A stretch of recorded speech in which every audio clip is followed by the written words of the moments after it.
Travel Hour fam was good. Welcome back to another episode. Today is a great day because we got my guy in the building, my guy Mark. He's the founder of the VisaMapAI. Mark is also one of the members of the team behind the Move CDMX. So if you've ever been to Mexico City, they're the ones who putting a lot of things together, building community, and letting you know where the next move is going to be.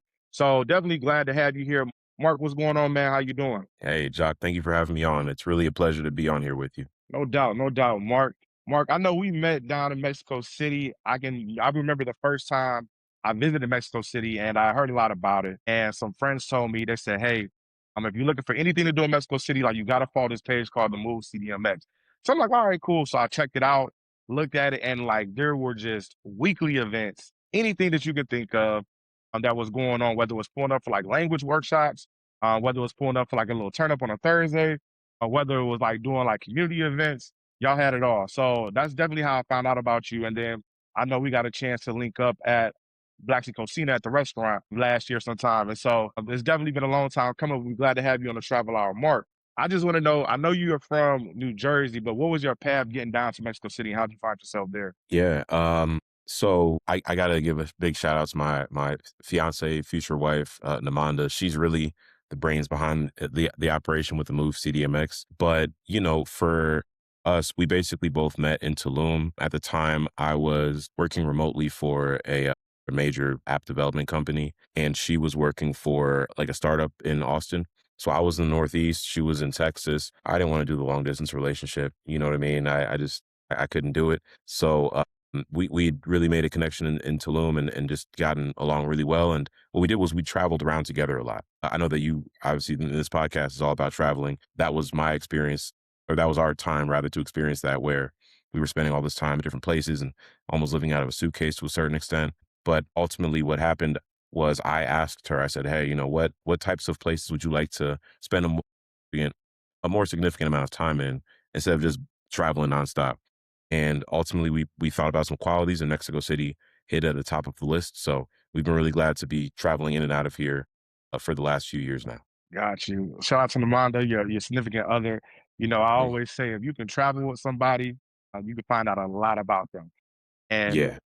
that is one of those things where you get to know people on a different level, on a deeper level, because there's so many moving parts to traveling, and you kind of see people in a very vulnerable space, and it's not always cookies and cream. So, is there anything that made you like have any moments when you guys were traveling where it's like, okay, like this is the right person I need to be with? I love that question. I think what it was is, we'd met in, I mean, there's a few things. I can get kind of deep with it, but, just like a lighter hearted thing was we met, we actually spent time in Mexico City when we first got together. So we met in Tulum, met up again in Mexico City, and that's where we'd had several dates. I guess you could say our second and third date or whatever you want to call it.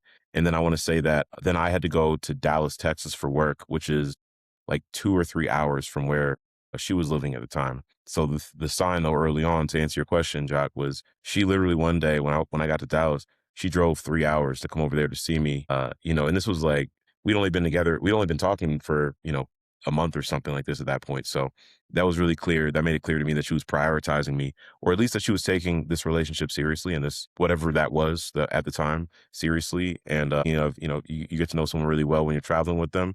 Now we're about to get married, so that kind of shows we both saw something in each other that clearly the other person needed. Yeah, that's dope, man. I'm happy for you because I used to live in Houston, and I always know Texas is 2 hours from Texas. Everything is spread out, so you got a real one, brother.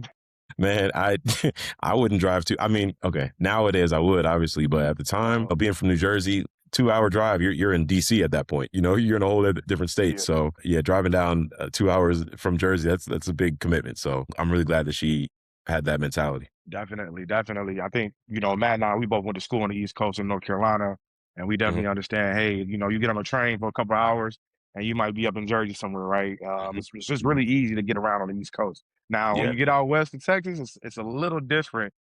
Hmm.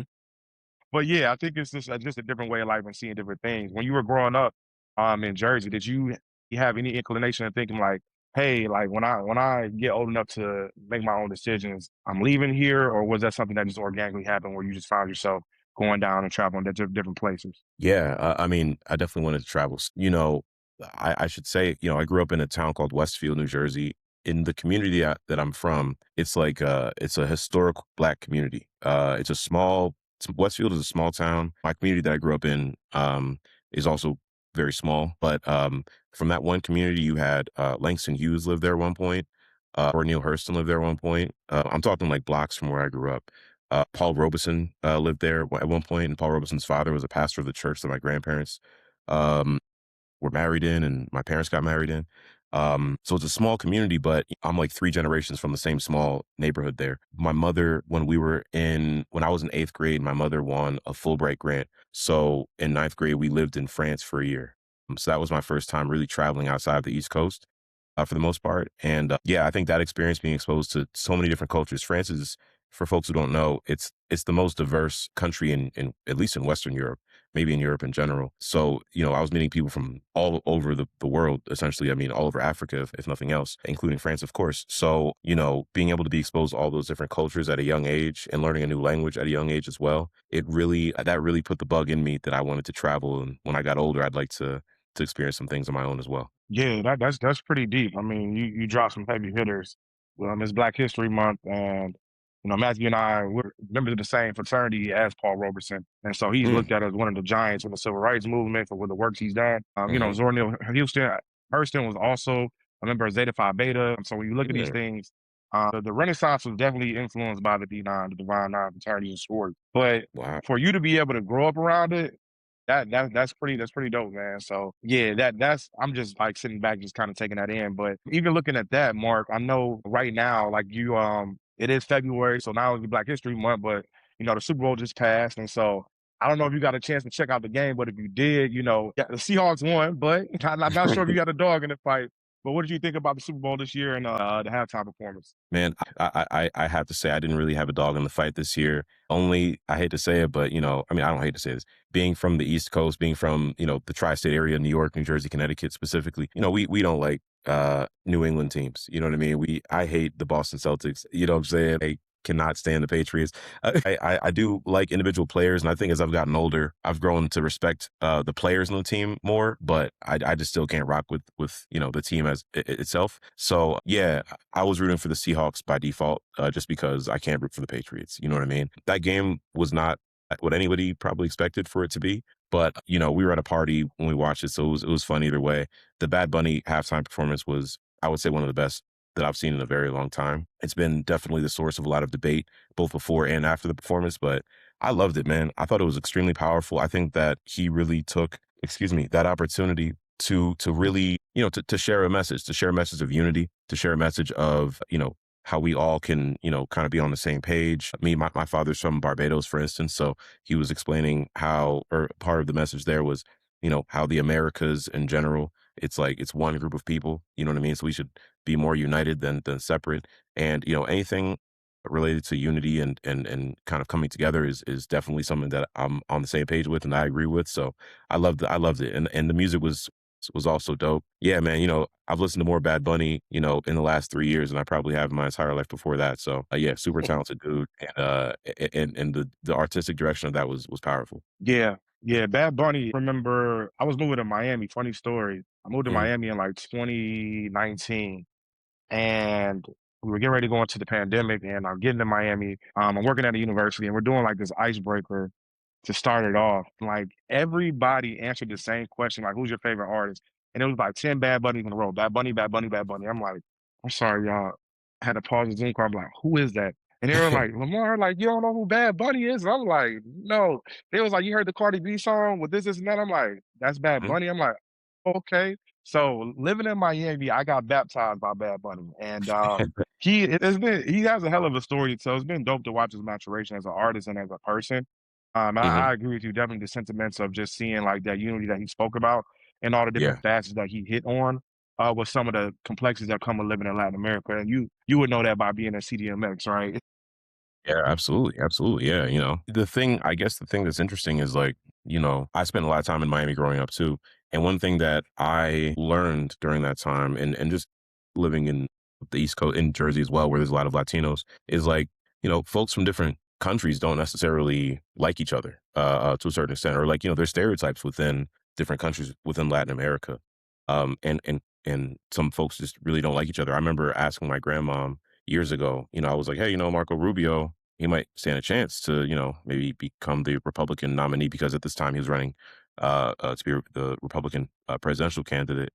And she kind of told me like, hey, but he's Cuban, and down here in Miami, that's what they look at first. You know what I mean? They kind of look at it a certain way, and it- it's unfortunate, obviously, but I really loved for that reason that Bad Bunny and his message here was kind of like, hey, let's not build up walls to separate each other. Let's look at each other as family a little bit.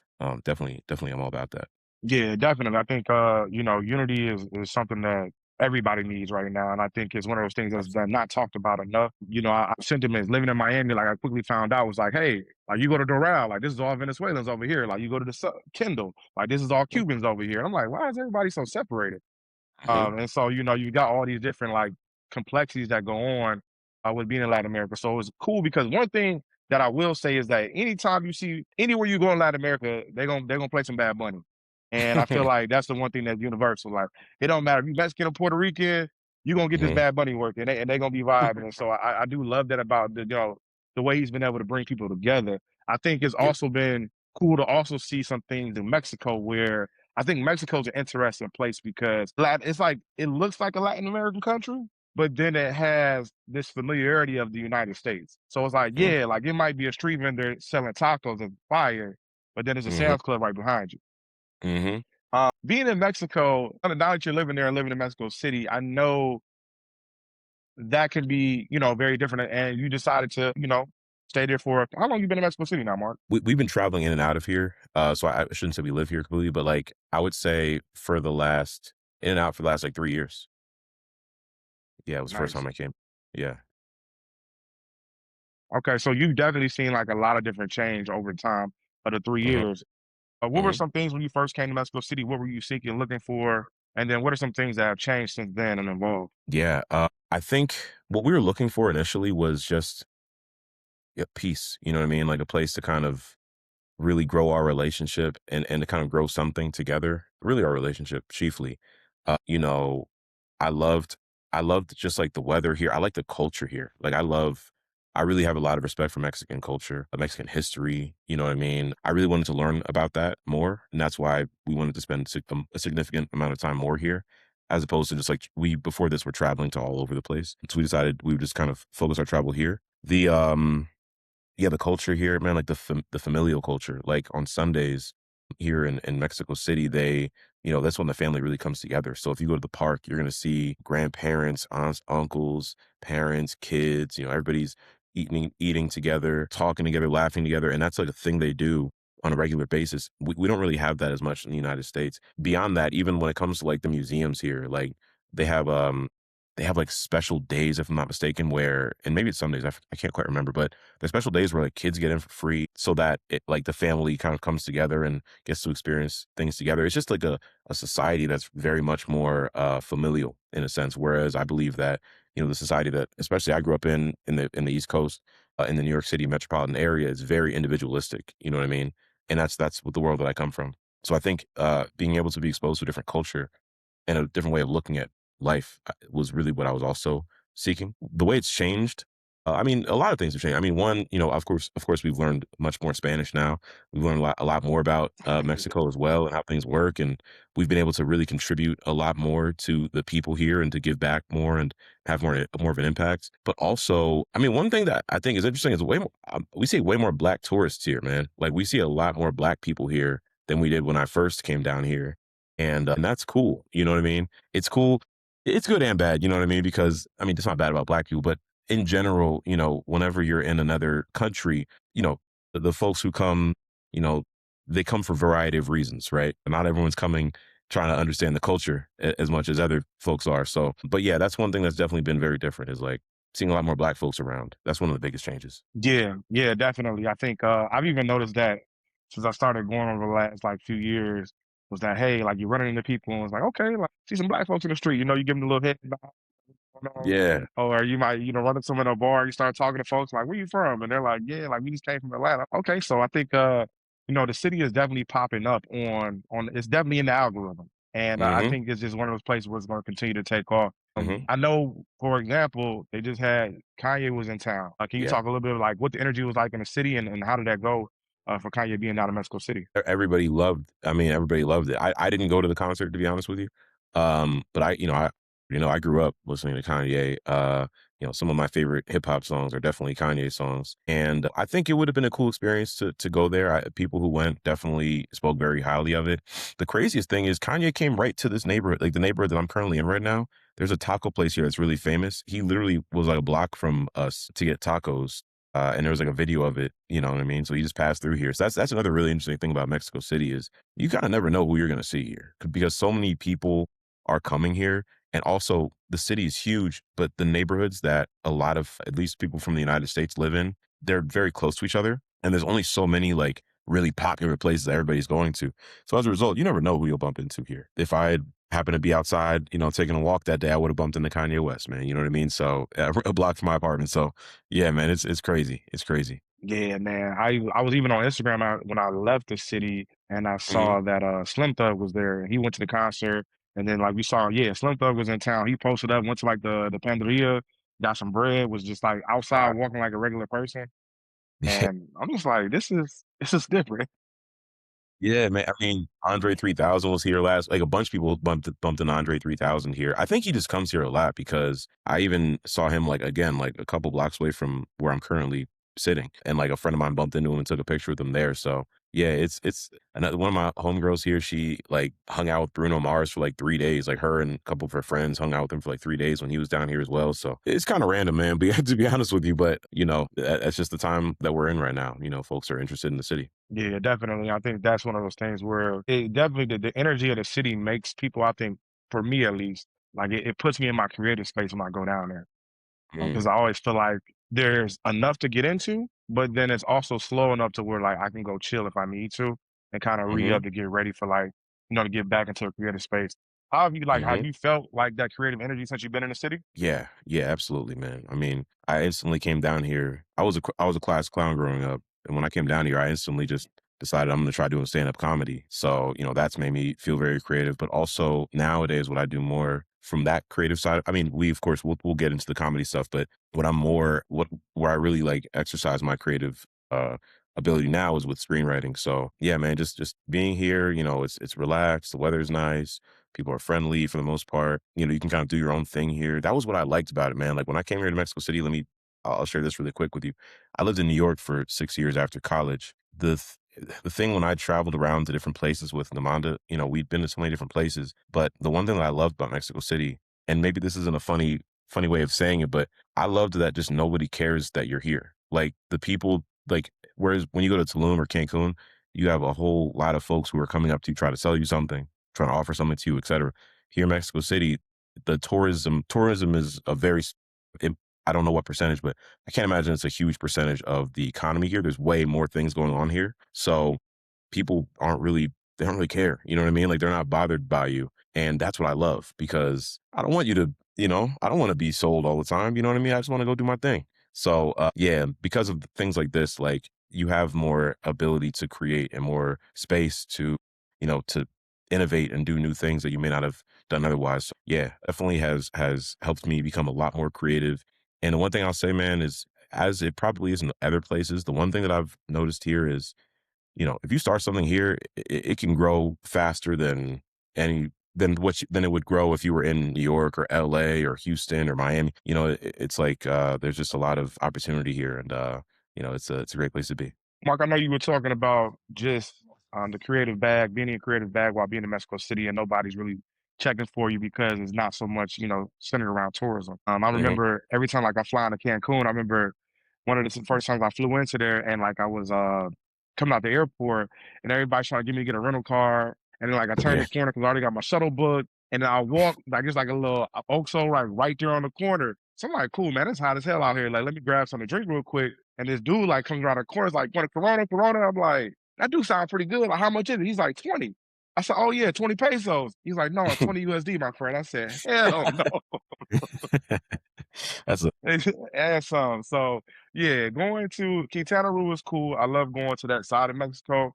but I do definitely enjoy the calmness of being in the interior of Mexico. So when we talk about just being in that creative bag, I know you came down to the city and you wanted to lean into the comedy. So how did that come about, Mark? Yeah, it's funny, man. Like I had done comedy once in my life before that. Shout out to my boy Jordan, who basically when we went to church camp together back when we were kids and in our 20s, he essentially I'd been telling him, oh, because he's a comedian, and I told him, oh, that's really cool that you do that. Oh, I'd love to try that out sometime. And then one day he literally pulled up in front of where I was at. I was visiting my family at the time. He literally pulled up in front of the house and said, hey, we're going to an open mic night right now. So that was the first experience I had had. So when we had decided that we were going to start spending, several months a year here in Mexico City, I had essentially decided that, I'm going to do whatever I can to make friends here. You know what I mean? Like, I don't know anybody in the city. I don't know anyone here. So I know that I made a few people laugh during that open mic performance. So let me go see if I can do it in another country. So I went down, I went to the, the comedy thing and, I wasn't funny the first time, to be honest with you. I'm pretty sure I bombed, but it at least gave me the motivation to want to do a better job the next time because I'm a big stand-up comedy fan. Like I've been a fan since I was, probably in middle school.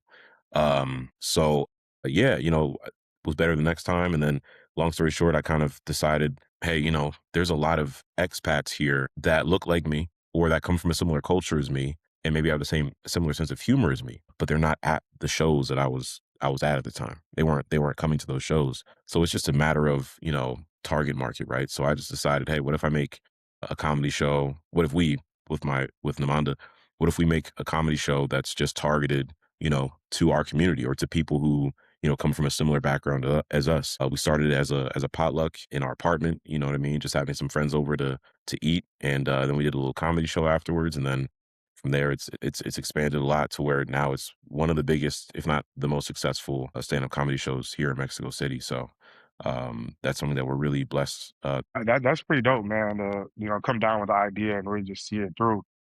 Mhm. Were there any moments where you was like, you know what, like being funny ain't funny no more, or was it all like pretty smooth, a smooth process to where you guys got to where you are today? No, man, no, it was not smooth at all, bro. I wish it was smooth. I mean, I guess you could say it probably looked smooth in retrospect because you kind of like, it feels smooth, but in the moment, it was super stressful, man. I mean, where it wasn't funny anymore, one thing, man, is like, okay, we did our first anniversary show. Okay, so check this out.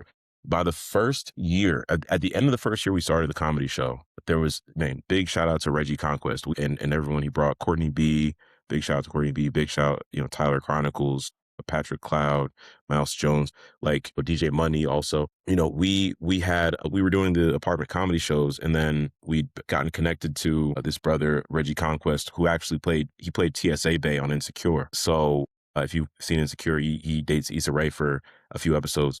And he was coming to Mexico City for another reason to actually they were on a writing retreat for Trap Karaoke, for the big show that tours all around the United States. So long story short, I reached out to him and reached out to Reggie, and I basically said, hey, let us do a comedy show for you. You're here in Mexico City, or he performs at the Comedy Cellar in New York City like often. The Comedy Cellar, if anybody's not aware, that is the most iconic comedy venue in the world. If you ask me, in my personal opinion, like that is like there's nothing like that's just what I'm saying, like that's just like the most iconic spot in the world to me. So he's a regular there. And if folks aren't aware, like Comedy Cellar is a place where you could be sitting down. There's it's a room of like 50 people, maybe 40 people, and you'll be seeing New York City really talented comics in there. And then also randomly, like Dave Chappelle will walk in and he'll do a 30-minute set, and then another time Chris Rock will come in and do an hour, and Kevin Hart might come in, and whoever, you know what I mean, Jerry Seinfeld might come in. You never know who's going to come in there on a regular Tuesday night. You know what I mean? To just like to do a performance. So, anyway, long story short, he did our show and he brought all the people he was with on that writing retreat with him. So that was everyone who I mentioned earlier. So they all came, they did our show. And at that point, honestly, it had been, the show had grown a lot over time, but that really put us like on the map, essentially. That put the Move on the map as well, because we were doing the comedy show kind of like as a production of the Move CDMX. So yeah, man, like, but dealing with different personalities, like running an event, a popular event as well, you kind of deal with a lot of growing pains and personal stuff and all that kind of thing. And also some of it's my fault too. A lot of things I learned because bro, I'd never organized anything in my entire life. I didn't even organize a birthday party, until we moved down here essentially. So, going from that to, Jock, every comedy show we've done for, 2.5 years has been sold out. You know what I mean? Like every single one. So going from not doing anything to that, you're gonna have some growing pains. But I just really thank the comedians here in Mexico City, the comedy scene here.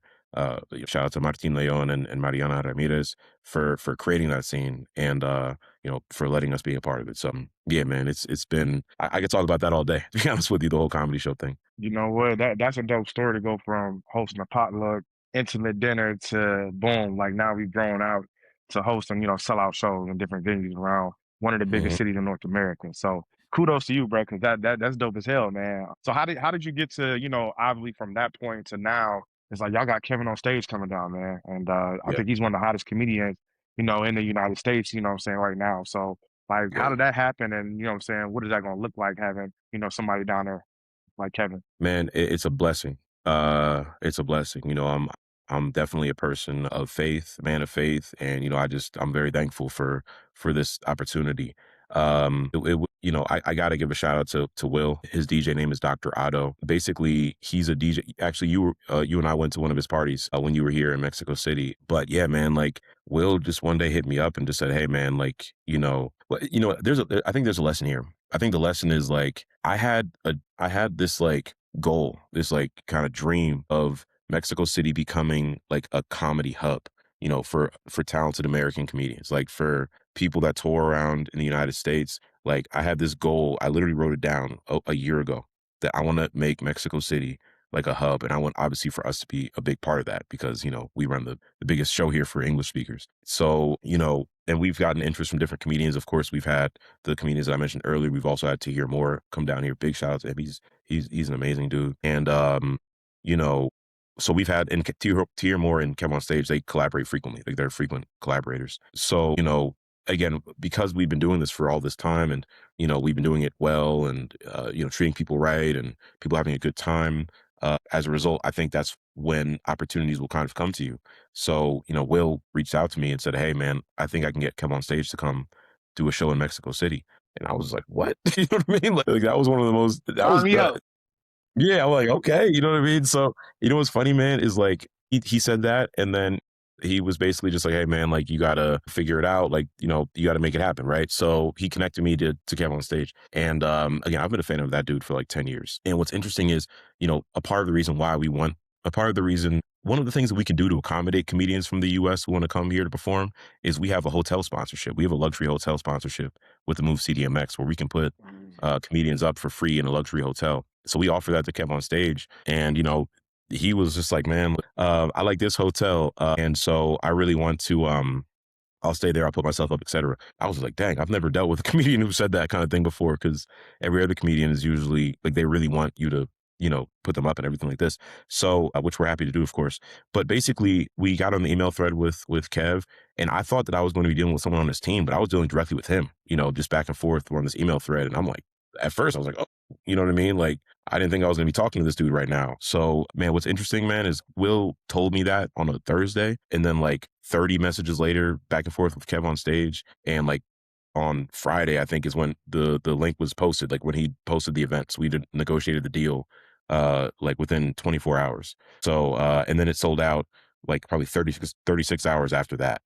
We've never had a show sell out that fast before, And Kev on stage, honestly, Jock, I think this is probably the biggest like black comedian maybe who's ever performed in Mexico City, performed stand up here. So, there's a lot, for any comedians there listening, man, like there's a lot of people here who, would love to see you do your thing. The Move CDMX can make it all happen. So, reach out to us and we can make something shake. But yeah, man, I can't wait for that show. That's gonna be something really special. And I'm just he's been so easy to work with and easy to collaborate with. And for someone as big as him, man, like, he seems like a very humble person as well. And I admire Kev off stage as well as Kev on stage. That's very corny. But I admire like kind of how he does business too. You know what I mean? The way he does business, I also really admire. So, to be able to, and I've felt that way from a distance. So to be able to like now collaborate in a sense and work with him is like, you know what I mean? You couldn't have told me. It's just, God is good. You know what I mean? I'm just really blessed for that to happen. No, that's just Lord forgive me because that's dope as fuck. I think it's one of those things that come together. It's two things, right? One thing I do love about the Mexico City and the black community there, Hmm. there's not as much gatekeeping as it is in the States. I Mm, can remember, as somebody who worked in tech or, hmm. was a former recruiter and stuff like that, it's like, hey, you go to these networking events and everybody's got their guard up. They're trying to fill you out. They're trying to, Hmm. filter you through and figure out, hey, like, should I be talking to this person? But being in Mexico City, it was like, "Hey, man, like, I hit you up." Be like, "Yeah, come on, man. We wanna watch the fight tonight. Pull up. Hey, this is this person. Meet this person. You should know what they're doing, right?"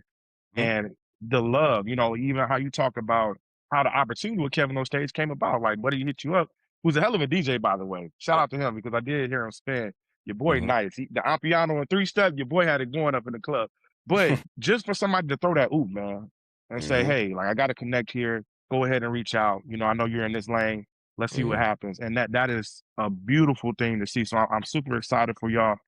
Travel our fam. Unfortunately, if you ain't got a ticket yet, you're not getting in, but maybe there's an after party, right, Mark? There's an after party for Kevin on stage. Yes, yes, sir. Yes, sir. It's going to be announced on the Move CDMX page. It's going to be very close to the venue where he's performing, and you never know who might show up at the after party. So yeah, and it's a small thing on Mexico City. A lot of the venues they're small enough where people can get to meet each other and talk and everything like that. We've brought other comedians there as well in the past. So yeah, we definitely going to be an after party. I'm very excited for that as well. Definitely. So y'all stay tuned because we the after party is coming. Kevin on stage is going to be there. What's the date? So he's going to be there again? Yeah, I don't want to call that out too early, but the dates where I mean, the dates he'll be in the city. But I know he's definitely gonna be at our show, obviously, because it's his shows. It's gonna be that's March 15th. March 15th is the show. He'll be here, but yeah, man, it's been really dope to have him. Yeah, definitely. With the show coming up, I think that's going to be pretty cool.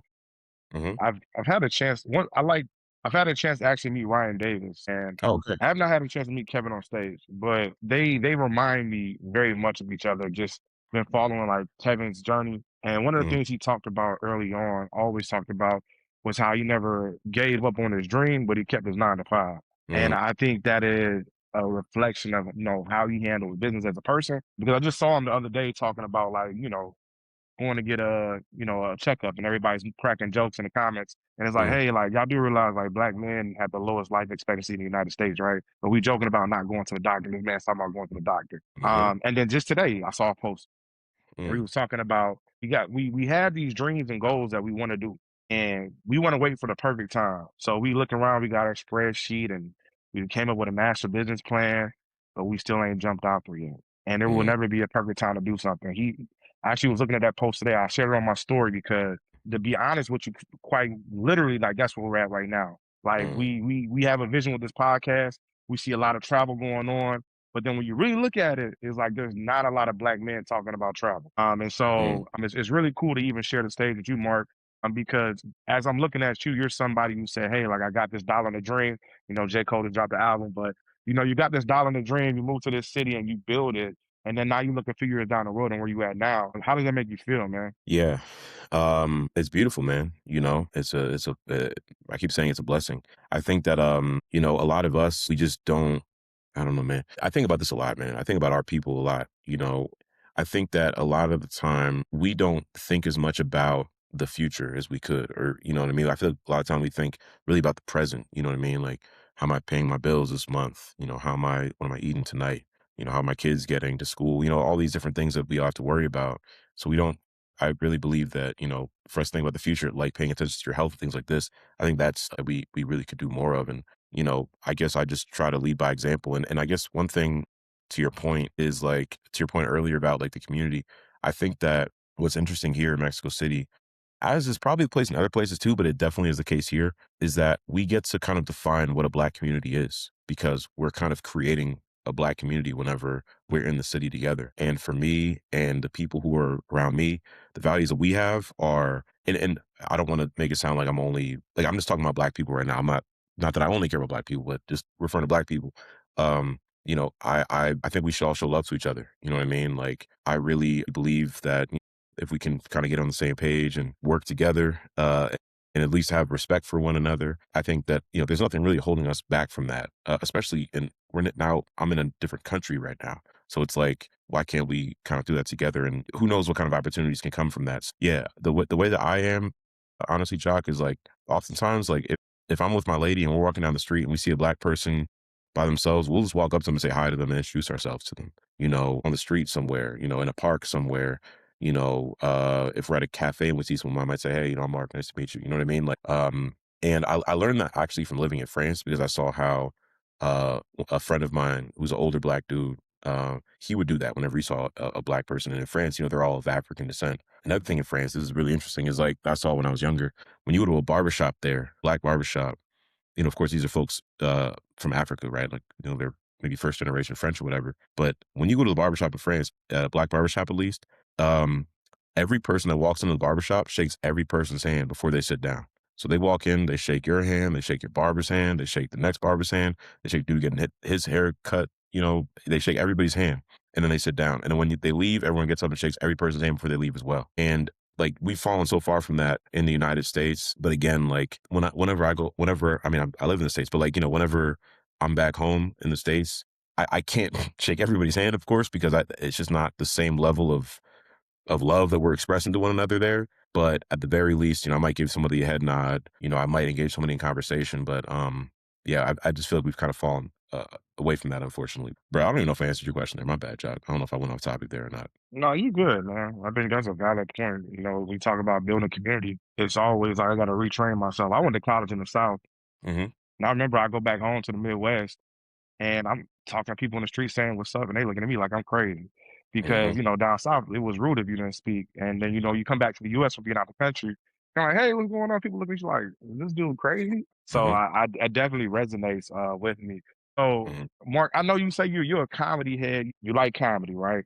So what would be your Mount Rushmore, aka your top four comedians of all time? Hmm. I love this question. Man, Dion Cole has got to be one of them. Dave Chappelle. In the past, I would have put Chris Rock on there, but his last special was not funny to me. So I can't put. I hate to say it, but I can't put Chris on there. Man, I might put man, I think I gotta put Daniel Tosh on there, man. Daniel Tosh is super funny. He used to have a show on Comedy Central called Tosh.0. He's very funny to me. And then the last one, man, I gotta say Kevin Hart, man. I gotta say Kevin Hart, you know, for what he's done. Okay, because I know a lot of folks with Kevin Hart is, as of late, they said his stand-ups haven't really hit like that, especially after you started Yeah. like just getting really big in the movie space. Mhm. When you say like for what he's done, what you mean by that? I'm not gonna lie, man. Yeah, Kevin Hart was way funnier when I was in high school than I mean, I think there was a point in time where his style of comedy changed. I found him to be at his funniest when I was in high school. You know what I mean? Like, I'm a Grown Little Man was one of his specials. Seriously funny. Like those two were, and he had another one also. I can't quite remember the name of. Was it But laughing my yeah, pain or that might have been it. Yeah. But man, like when I talk about what he's done, that dude is like super successful. I'm talking about like what he does business wise, yeah, what he does business wise as far as like all that he's accomplished from like the production company to, producing other stand-up specials, you know what I mean? Like I gotta show love to Kevin Hart. But I guess if it's just on comedy though, like if the fourth is just comedy, because I was thinking about him more from a business standpoint than I was as a comedian, to be honest with you. Just comedy, and I gotta put probably Martin Lawrence on there as the fourth one. Yeah. okay? If I can get a fifth in Yeah, there. I mean, and Martin. even Martin honorable mention, because Martin did a lot for the culture and the community though too. Like, with Comic View and BET, a lot of that stuff, with Def Mhm. Comedy Jam and all that. Like he definitely created a lot of pathways for folks. So I get that. Right, if I can get one of those 4 to, like, respond to a DM, you know what I mean? That would be one of those 5, I'd be thrilled, man, you know what I mean? Bruh, yeah, man. That dude Dion Cole is just so funny to me, man. I watch his stuff all the time, man. He's just and oh my god, I didn't even say Mike Epps, man. How could I not say Mike Epps? Damn. Alright, see, that's the hard thing about the Mount Rushmore thing, man, like, yeah, I can't believe I didn't say Mike Epps. Yeah, I love Mike. I think Mike is funny in all his movies and his stand-ups are funny as well. That dude Dude is is so just funny. funny, man. Yeah, I think bruh, that dude might be the funniest comedian, I think, actually. But anyway, my bad, my bad. That's the hard thing about Mount Rushmore, man. You only got 4. You got to think through it. You know what I mean? Yeah, yeah. I mean, I actually got to spend some time with some my old coworkers. We used to book talent to come Mm. in for the university. And so we got to see Desi Banks do his first stand-up ever. So I remember being in the Wow. green room with Desi Banks. And Uh-huh. this was probably about like 2018. So he had Mhm. started getting him and Country Wayne had really started to blow up on like Instagram, but this was still kind of the new wave of like people going viral on social media and then because we're doing Yeah. stand up. And I Yeah. remember being back there in the green room. It was actually him and Ryan Davis. And Ryan Davis is a damn genius when it's come to comedy. Like to hear that Mhm. man talk about comedy and how he sets up stuff was just like, yeah, Mhm. you can tell you like study the goats. But like Deji's back there kind of like just he like, bro, you all right? He like, I ain't gonna lie to you, big dog. He like, bro, this is my first time ever doing this. I'm like, what you mean? He's like, I ain't never did stand up before. I was like, damn. So he went out Mhm. there, and I think we had about like 8,000 students out there watching him, and Wow. killed it. Really? Like the dude Wow. just killed it, man. Like, yeah, I still may have like the Instagram story when like he panned through the crowd, and it was just like crazy, but it was dope because we got to see him. And then we also Ryan actually opened up for Desi for that show, Mm. but Ryan was back there really giving like Desi some pointers on how to rock the crowd with stand up. So yeah, That's yeah, dope. got to see that in live action, man. Yeah. That's dope. And That's unfortunately, after I left, a couple years after I left, they went and got Deion Cole. So oh, my former coworker got to share the stage with him, man. So oh yeah, man. That's crazy. That's dope. That's super dope. Wow. yeah, man. Yeah. So I mean, yeah, I mean it's pretty cool to just rub elbows. And obviously you're doing the same thing now. I think that's pretty Mhm. cool. But I did want to just ask you, Mark, because I know like, one of the biggest things, in the market right now for me coming from a recruiting background, I used to have to work with, people who had to get visas to come work in the United States.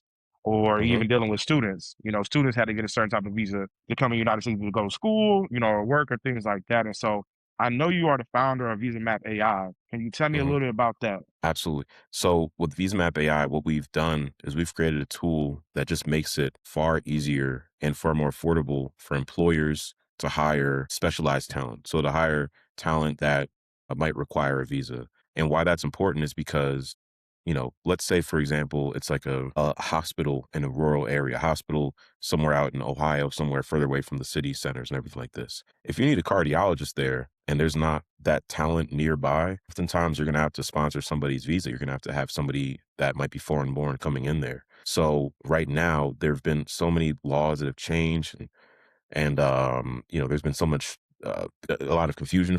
So as a result, what we did was we created this tool that parses through all of the laws and looks through the specific cases of each individual person and their resume and their background, everything like this. And it tells them, and tells the employer and them as an individual, what is the most likely path that you can follow to be able to stay in the United States to work at a given company or to work for yourself, even. And that's regardless of who's the president. That's regardless of what, laws are being enacted in Congress, because our tool updates every day. So that's what VisaMap AI is. Got you. Yeah. Well, Mark, I'm from Ohio, so all of Ohio is my world, brother. Everybody don't live where Okay. Dave Chappelle lives, but I get what you say. hmm But no, there is a lot of even when you talk about like being in the healthcare profession, there's a shortage on like nurses and doctors, like a national shortage. And hmm sometimes it might even if there's a specialization, it becomes even harder to go find the talent, right? hmm So what are like some of those what are some of the major gaps and hurdles that you see that, when you're trying to like get people to match up to a visa? What are some of those major hurdles that they're going through right now? Yeah, I mean, a lot of the time it depends. So for individuals, they are just kind of worried about, ultimately, like, should I even stay here? Because these laws are changing so much, and because the costs and the rhetoric, it has been changing so much and has become more and more intense. Folks are just wondering, like, should I even stay in the United States? Can I stay in the United States? Is it possible for me? And then on the other side, on the employer side, it really depends. But oftentimes what they're saying is, hey, like, can we afford to pay $100,000 to sponsor an H-1B visa for this person that we need to have working here? You know what I mean? Some companies are thinking about outsourcing, and maybe they'll hire, like for tech companies, maybe they'll hire somebody, you know, living in another country. Maybe they're still in India or in China or in Africa somewhere or in Latin America, for instance. But for a lot of companies that need the people to be there physically on site, they're very confused. So the hurdle, I guess, for them is, figuring out, like, what can we do? Again, like, do we now have to spend millions more dollars to do our business? And that's where we come in, because we can basically say, hey, the H-1B visa is $100,000, yes, but this same person is eligible for these other visas as well, based on what's on their resume, based on their background, based on the country they're from, based on all kinds of variables that we collect, and we can ultimately communicate to them, hey, it actually might be free for you to sponsor this person. They might be able to sponsor themselves, or it might just be, $5 to $8,000 to sponsor them. So and that's the cost they would have been paying before. So now it's just a matter of educating them on, instead of this visa that they've always been using, instead, why don't we focus on this one that maybe you haven't thought of before, but it has some of the same benefits and it still helps you to continue your business, continue doing what it is that you need to do, with that same talent. So that's the education piece that we are frequently having. Yeah, it's a very sticky process. There's a lot of red tape in it. As my recruiter brain, as soon as you see anything related to that, you got to definitely flag the HR into the team, right? Mhm, So I get it, and I've seen we understand the business side of it, where the I-9 got to be filled out regardless, and the T's got to be dotted. We get that part, but then mhm, also too, like we're talking about dealing with people. And so I don't think people realize that sometimes, like this person may be split up from their family because they're not able to get a visa, right? Or they may have mhm, to pick up everything and go to Canada because, mhm. hey, like my family no longer, I can no longer earn a living here in this country, right? And so I think it's super important that, you're filling a gap. But my question is, I know you said like there's a process you go through as far as upload your resume, and then there's the resume is analyzed, and then from there, what happens after that resume is analyzed? What does this person get? Is it something tangible? Is it some type of report, or what happens next? Yeah. So for the employer, the way what happens is it's actually pretty simple. So a recruiter, they would see people in their talent in their ATS, right? In their talent pipeline. They could see, a candidate that, maybe they look great, maybe they meet all these different criteria, but they're not as sure about what their status is. What they can do within their ATS platform, and we're partnered with Greenhouse, with Ashby, and we're partnering with even more ATSs as time goes on. Ultimately, what the recruiter can do through the platform is they can just send a link to where the candidate basically for free just fills out, answers a few questions from VisaMapAI. So the questions that I was mentioning earlier, it's like 3 pages or so. It's not too long. It takes probably 5 minutes or so. And then ultimately what's going to happen is the data, like the recommendations, the visas that this person is eligible for are just fed directly to the employer. So can do it in a way where the candidate actually, doesn't see that because some employers, they don't want to muddy the waters there. So it's all shown directly in the ATS for the recruiter. Now they can see, most importantly, not so much the visas themselves, which may not be that interesting for the recruiter, but they can see how quickly this person can be hired. How soon can they even start working here? How much is it going to cost? So those are the two probably most important things that the recruiter would be seeing on their side. They can of course send that to their legal team or send this to HR, et cetera. But also one thing that we're also going to begin doing is based on the rubric that HR is using to actually evaluate talent. We could sponsor these visas. We can't sponsor these. This person is a yes if they can be hired within the next X amount of months. They're a no if they can't be hired within that many months. That information can kind of be, you know, that's information from the company, of course, but it's sort of shown in that same area where the recruiter can just look and say, okay, here's the information about this person. Here's whether, they can meet the criteria that we've decided, we need to evaluate them on, and then do we push them along or not? So that's essentially how it works. Gotcha. Yeah, and I can see how that can speed up things very Mhm. quickly. That's pretty dope work. And are you guys solely working directly with the company, or is somebody able to reach out to you directly as an individual and say, "Hey, like, I'm looking at this job. Are you able to like run a report for me or see what I can do to get employment in the Yeah. United States?" Yeah, Awesome. anybody in that case can just go to visamapai.com and they can just do the assessment themselves. It only takes 5 minutes, and then ultimately they're going to see, their visas, timeline, costs, etc. And then they can bring that to an employer when they're applying for a job or interviewing for a job, and let the employer know, because oftentimes the employers don't. That's the reason why this exists, is because the employers don't always know, how easy it is to hire somebody, or even all the visas that are out there. I think I saw a statistic that said that I think it's like 75% of employers don't know, if they're hiring somebody on the right visa or not. Like, did they make the right decision on visa they sponsored or not? So with our platform, we make that very known, make that very clear for them. Um, so yeah, it's definitely more targeted towards employers, but individuals can use it right now and immediately get some answers that would help them get hired as well. Yeah, definitely. I think that's amazing. That's an amazing platform. I mean, where did you come up with this idea? What inspired you to like say, "Hey, like I see this gap with this with visas, and I'm gonna come up with this company." Yeah. Yeah. I mean, I'm somebody who, like on my mother's side, going back, God knows how many generations within the United States. You know what I mean? Like my grandfather fought World War II. So many of my family have fought in World War II. I probably have relatives, that served in the U.S. military going back to the beginning of the founding of this country. But on my father's side, actually, and I got to say, to shout out my granddad, he had to have been in the top like 10% of black soldiers in the U.S. Army during World War II. He's a chief warrant officer, which is, there weren't a lot of black folks who were officers in the military at that time. So, on my father's side, though, he's from Barbados. So I've seen the half of my family have to navigate the visa issues and all these different concerns. My partner Namanda, her parents are both from East Africa, so they definitely have had to deal with the whole F1 visa and all the different visas that are out there.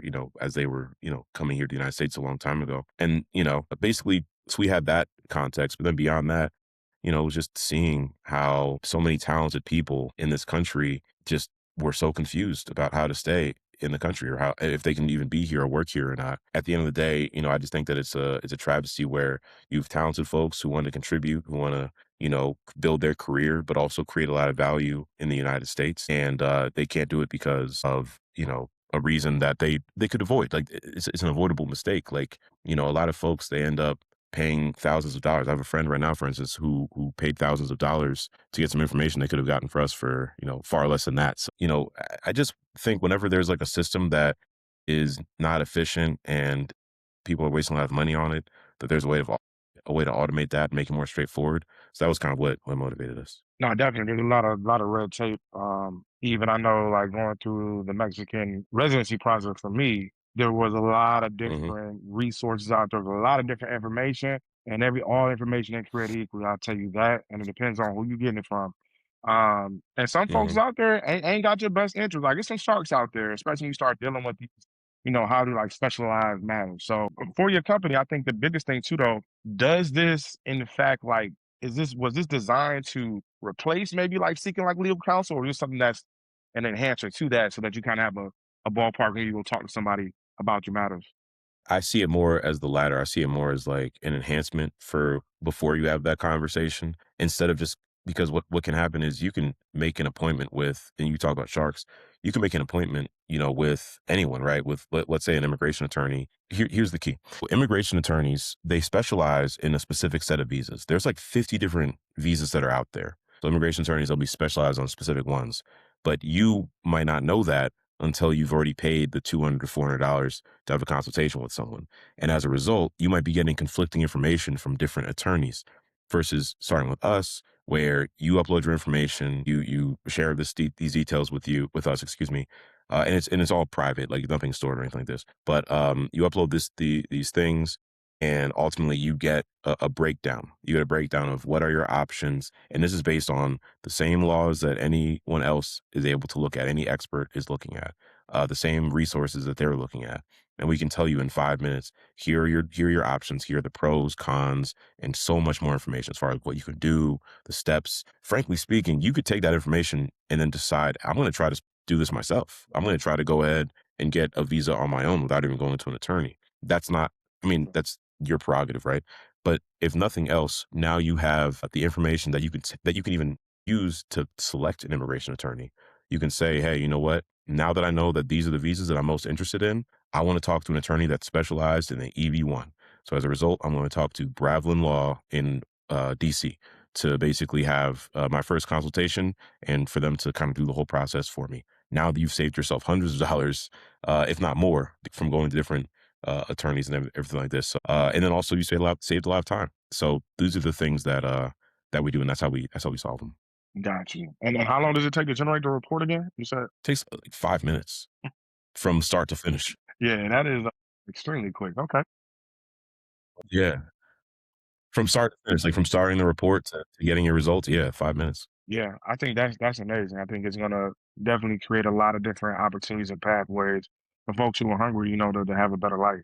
So I definitely Hmm. kudos to you, brother. Definitely, man. Thank, thank you, Yes, man.